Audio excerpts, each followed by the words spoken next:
আমরা সেই 18 সালের যে দাবিপত্র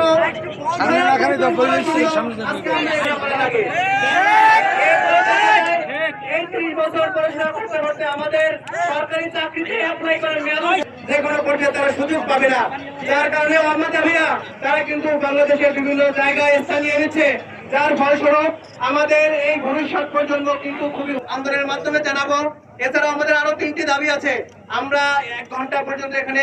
অবস্থান কর্তব্য ধারাবাহিকভাবে চলবে ইনশাআল্লাহ। এই যে একবার যে জারি করা হয়েছে ভাই